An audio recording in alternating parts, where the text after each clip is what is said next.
പ്രധാനമന്ത്രി സഭയുടെ നേതാവ് അദ്ദേഹം പ്രസംഗിച്ചു. അദ്ദേഹം തലേന്ന് പ്രതിപക്ഷ നേതാവ് എന്ന നിലയിൽ രാഹുൽ ഗാന്ധി നടത്തിയ പ്രസംഗത്തിന് സ്വാഭാവികമായും മറുപടി പറയേണ്ട ആവശ്യമുണ്ട്. അപ്പം അത് സ്വാഭാവികമായി സംഭവിച്ചു. പ്രതിപക്ഷ നേതാവ് ഉന്നയിച്ച കാര്യങ്ങൾക്ക് പ്രധാനമന്ത്രി അദ്ദേഹത്തിൻ്റെതായ രീതിയിൽ അദ്ദേഹത്തിൻ്റെതായ ഭാഷയിൽ മറുപടി പറഞ്ഞു. ഈ മറുപടിയിൽ എത്രമാത്രം വസ്തുതയുണ്ട്, ആരോപണങ്ങളിൽ എത്രമാത്രം വസ്തുതയുണ്ട് എന്നുള്ളത് ആൾക്കാർ കേട്ട് അവർ വിധി എഴുതേണ്ടതാണ്. ഇതിന്റെ പൊതു റിസൾട്ട് എന്ന് പറയുന്നത് അവിടെയാണ്. അപ്പൊ ഇപ്പൊ സേനാപതി വേണുജി ഇപ്പൊ സംസാരിച്ചത് വാസ്തവത്തില് രാഹുൽ ഗാന്ധി സഭയിൽ പറഞ്ഞു, ഇദ്ദേഹം ടെലിവിഷനിൽ പറഞ്ഞു എന്ന് മാത്രമേ അത് വ്യത്യാസമുള്ളൂ. കാര്യം രണ്ടുകൊണ്ട് ഒരേ കാര്യം തന്നെയാണ് പറഞ്ഞത്. രാഹുൽ ഗാന്ധി പോലും പറയേണ്ടിയിരുന്നത് അല്ലെങ്കിൽ പറഞ്ഞത്, അദ്ദേഹം പറഞ്ഞ രീതി എന്ന് പറയുന്നത് ഒരു രാഷ്ട്രീയ വിശദീകരണ യോഗത്തിൽ നടത്തുന്ന പൊതുപ്രസംഗം എന്ന തരത്തിൽ അദ്ദേഹത്തിനെ നമുക്ക് അംഗീകരിക്കാം. അതിനപ്പുറത്തേക്ക് പ്രതിപക്ഷ നേതാവ് എന്ന നിലയിൽ അദ്ദേഹത്തിന്റെ നിലവാരം എത്രമാത്രം ഉണ്ടായി എന്ന് മനസ്സിലാക്കേണ്ടത്, തിരിച്ചറിയേണ്ടത് നമ്മൾ നമ്മുടെ പ്രതിപക്ഷ നേതാക്കന്മാരുടെ ഒരു പട്ടിക നിരത്തിക്കൊണ്ടാണ്.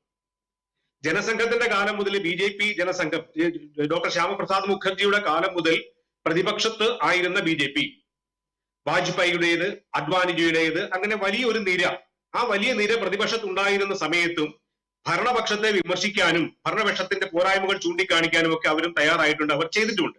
പക്ഷെ അതിന് കൃത്യമായ ചില നിയമസഭകളിലെ, നിയമസഭയിലെ ആയാലും കൊള്ളാം, ലോകസഭയിലെ ആയാലും കൊള്ളാം, വ്യക്തമായ ചട്ടങ്ങൾ അനുസരിച്ചിട്ട് അതിന്റെ മാന്യത അനുസരിച്ചിട്ട് ബിലോ ദ ബെൽറ്റ് ഇടിക്കാതെ, ഗുസ്തിയിൽ അങ്ങനെയുണ്ടല്ലോ, ബോക്സിൽ അങ്ങനെയുണ്ടല്ലോ, ബെൽറ്റിന് താഴെ ഇടിക്കാൻ പാടില്ല നിയമമുണ്ട്.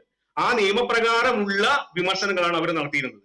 അങ്ങനെ നടത്തിയിരുന്ന വിമർശനങ്ങളും ശ്രീ രാഹുൽ ഗാന്ധി പ്രധാനമന്ത്രിയായിരിക്കെ നരേന്ദ്രമോദിയെ ഓടിച്ചത്, കെട്ടിപ്പിടിച്ചതും കണ്ണിറുക്കി കാണിച്ചതും മുതലുള്ള അദ്ദേഹത്തിന്റെ പ്രവൃത്തികൾ ഇപ്പൊ സേനാപതി പറഞ്ഞതുപോലെയാണെങ്കിൽ ഈ കാളിയമർദ്ദനത്തിനെ അദ്ദേഹം ഊഹിച്ചല്ലോ, ഒട്ടും ചേരാത്തൊരു ഉപമയാണെങ്കിലും ഒരു കാര്യത്തിൽ അതിനകത്തൊരു സാധ്യത എനിക്ക് തോന്നുന്നുണ്ട്.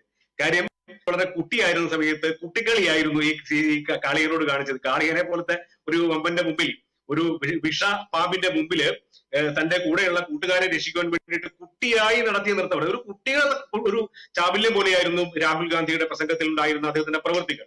എന്താണ് അദ്ദേഹം കൺവേ ചെയ്യാൻ ഉദ്ദേശിച്ചത്? അദ്ദേഹം തെരഞ്ഞെടുപ്പ് കാലത്ത് നടത്തിയ പ്രസംഗത്തിന്റെ ഒരു വലിയ എക്സ്റ്റൻഷൻ ആയിരുന്നു ഇന്ന് നടത്തിയെന്ന് മാത്രമേ ഉള്ളൂ.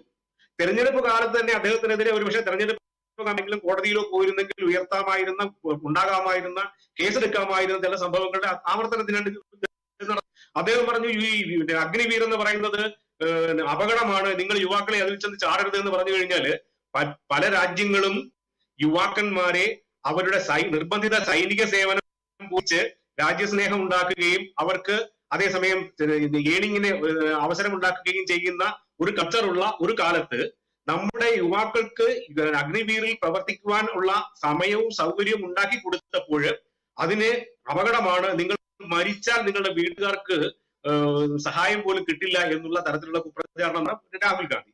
അത് അന്ന് തന്നെ നിയന്ത്രിച്ചിരുന്നെങ്കിൽ ഒരുപക്ഷെ ഈ അദ്ദേഹം സഭയിൽ ഇത് പറയുമായിരുന്നില്ല. രാഹുൽ ഗാന്ധിയുടെ ട്രാക്ക് റെക്കോർഡ്, അദ്ദേഹം നടത്തുന്ന പ്രസംഗങ്ങളിലെല്ലാം ഒരു അമച്വർ സ്വഭാവം അദ്ദേഹം കാണിക്കുന്നുണ്ട്.